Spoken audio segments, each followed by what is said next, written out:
you specifically said you wouldn't pardon your son. Before the election.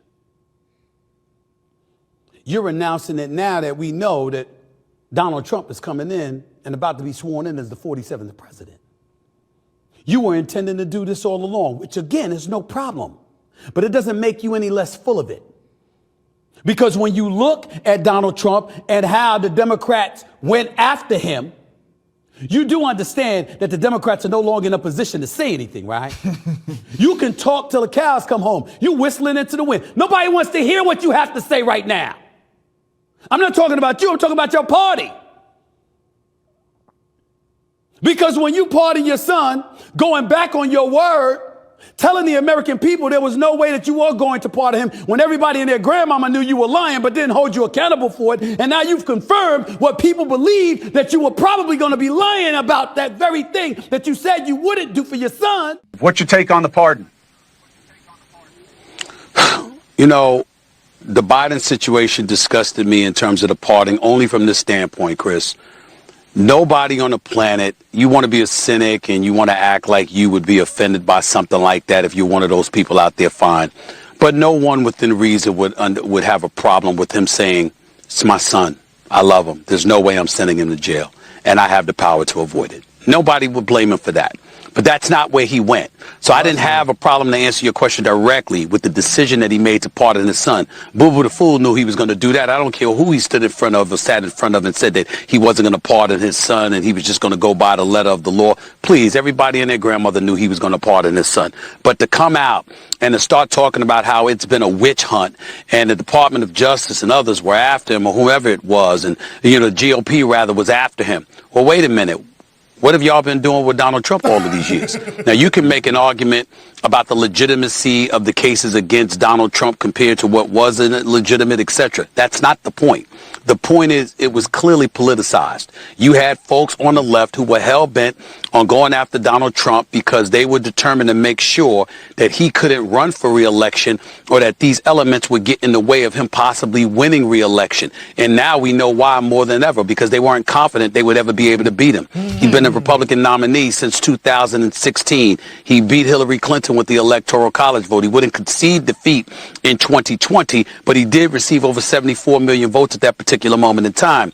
And then you fast forward 4 years later, despite the 34 felony convictions, the 2 impeachments, the bevy of crimes that he had been accused of, the Republican voters out there, the conservative voters out there, and a lot of independents from various communities said, he's the guy we want, and I've said it on many, many occasions. It wasn't about him. Just like it wasn't about Biden in 2020, it was more against Trump. In this particular instance, it was an indictment against the Biden administration, what had been going on for the last 4 years. Some of the things going on with the border, obviously inflation, of course, crime in the streets, of course, woke and cancel culture and all of that, it all played a role. And so for him to come out and to talk about that this was a witch hunt when clearly it could be argued that's exactly what you were doing to Donald Trump, or you assisted in doing, seems beyond hypocritical. And that was what disgusted me. It wasn't his decision. It wasn't him pardoning his son. It was the weak, pathetic explanation that he gave, which has most critics just shaking their heads and raising their eyebrows and saying, what nerve you have.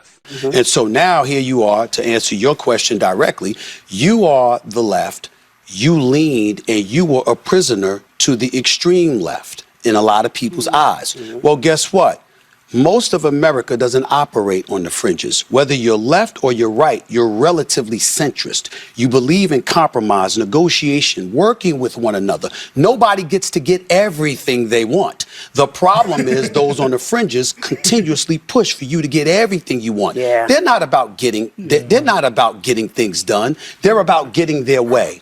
And if they're not going to get their way, they're about complaining and griping about it, because they understand that when you are operating based off of grievance, that's usually what provokes you to get to the polls. And that is why they don't mind feeling aggrieved and displaying and disseminating that kind of message, because they know people are going to gravitate to that. And as a result, that might get them to the polls, you thinking you're going to get what you want as a result of it. And in this particular case, the Republicans were right. So you think the Republicans are sort of an extreme? Yeah, I heard what she was was going to say, though. Did we remember? I remember doing it, bro. I remember. She said, so you think the Republicans are kind of like an extreme? He was like, no, not saying that at all. Then he said some things to try to like, you know, make her feel good. But then he said, he brought up the far left LGBTQ stuff. And they got real quiet and upset on there. This was refreshing. I think Stephen A. Smith he's a is very conscious of what's going on. He's very conscious of like the political climate in America, but due to his position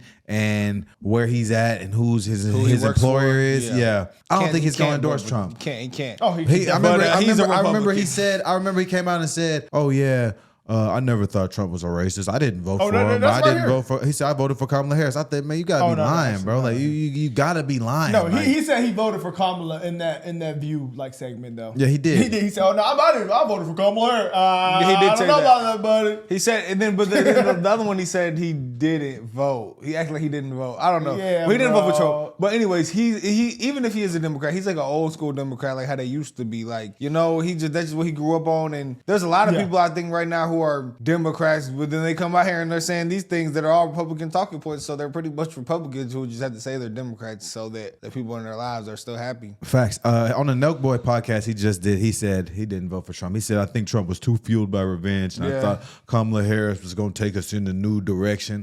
Bruh, ain't no way you make these politically charged comments and you make sense and then come out and say you voted for Kamala Harris. That just is it's like saying, oh, I know that they're peddling a bunch of bullshit, but I voted for him anyway. What? That's literally what Charlamagne just did, It's just though. a huge contradiction. That's literally what Charlamagne just did. Bro, also. because it's the black thing, bro. As a black person, like it's really hard, I guess. It's not hard for me or us, but I guess it's hard to be a Republican. I wouldn't even say it's hard to be a Republican. Like, just wake up and look at the facts. Once you really start paying attention and looking at things subjectively and looking at all the data and videos that's out there and really forming an opinion, it's really not that hard to pick a side. Yeah. I mean, there's actually no compromising with the View though, because I mean, The he View, said no, all the that. View He are said, far left he said extremists. y'all are looked at to some people as the extreme left. He No. said all that Did she for turn Sonny around to and come say- back and say, so you say You the think the Republicans Republicans are extreme extremists? right?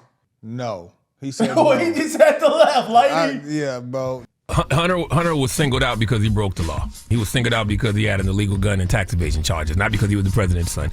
And I just want Democrats to stop acting like they are on this moral high ground politically when they have shown us they're not. You know, whether it's skipping the primary process when Biden stepped down and things like Biden pardoning his son. Stop acting like y'all the pure party and Republicans aren't.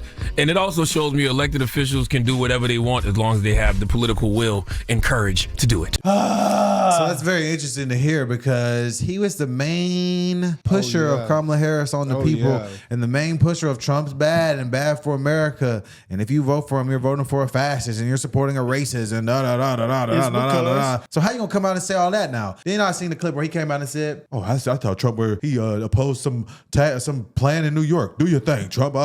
What? Bro, it's because Kamala in Hawaii right now. She's in Hawaii, and the money stopped getting sent to invoices in their bank account. They ran out. That's what happened, They guys. spent billions. Everybody knows. I saw a lot of people. The economy was better under Trump. When they was arguing that was too far, man. Trump back in, he finna get his money up, and now look at everybody, they just scrambling. But this right here, this clip right here, I think that Stephen A. voted for Trump.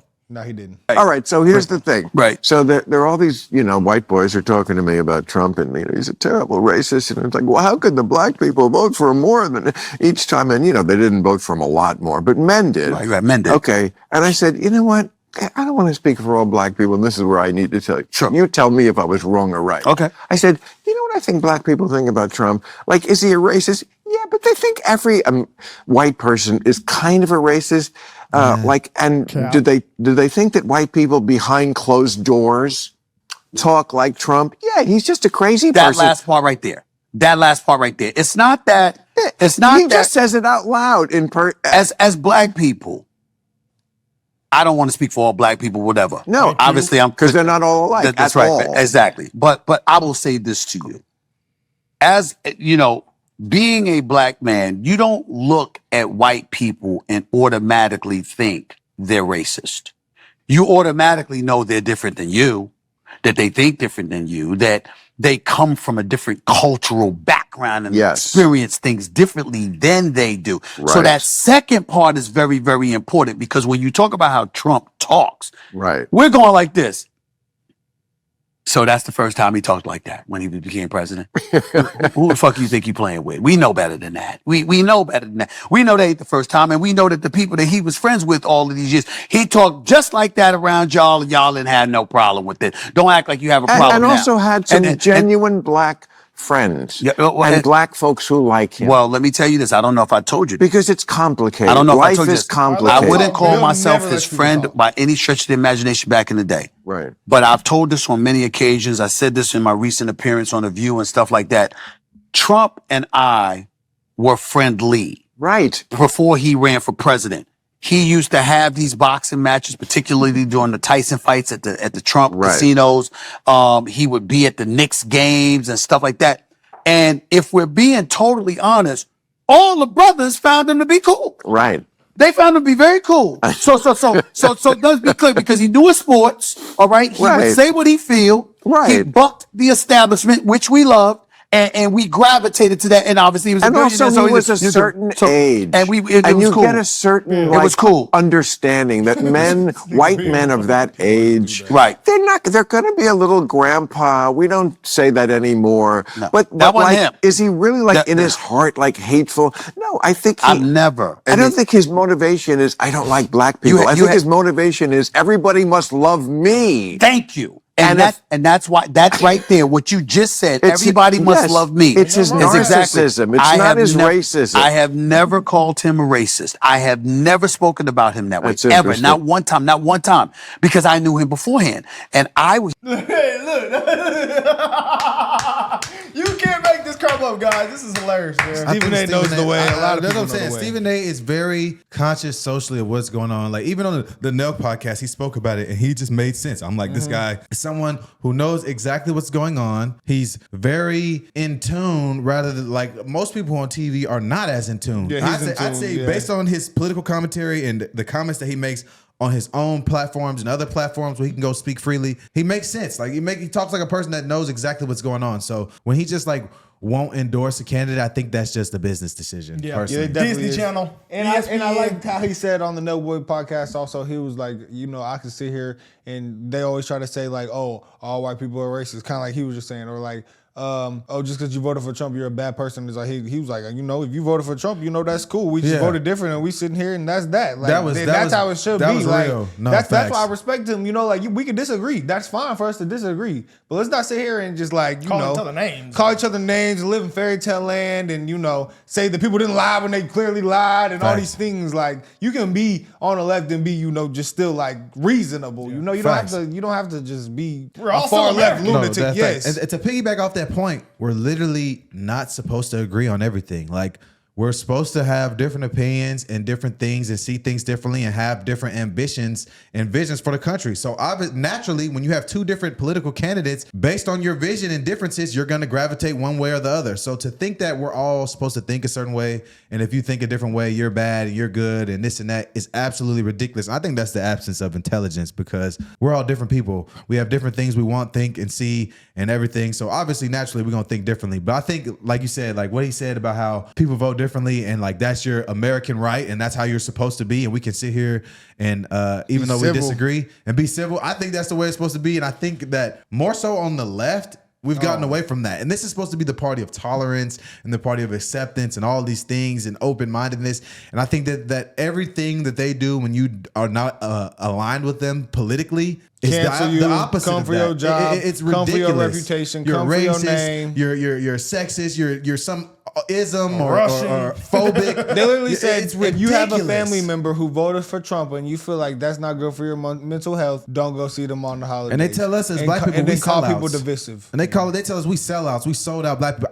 To me, that label has no sense, because quite literally, what the fuck did I sell out? Yeah, Literally, what did we dumb, sell bro. out? Like, I'm just confused. Like, You're just not going with the norm, bro. You're not scared to go your own way, so they're gonna call you things and they're gonna do things to get you back in line. That's why I really like the whip thing. I no was like, facts. that was really real. Yeah. To get you back in line. And One, boy. these shows, it's even from shows and TV and all these things, bro. It's like I was watching the show the other day. Me too. And then every like 2 seconds, they'd be like, it was this black girl. Every 2 seconds, like literally, I'm not kidding. It like in a span of 10 minutes, I counted like 5 times. She was like, white people this, white people, white people, white people do, and all these white That's people. Netflix. I was like, hold on. It's on Netflix? Yes. I was like, what if let's just flip it. And they made a white show. There's all these niggas, all this, and all these niggas. Oh, that show, y'all would be crying. If we want equality, we give equality. It's simple. Treat us how you want to be treated, man. Put that MAGA hat on, Stephen A. He damn near there.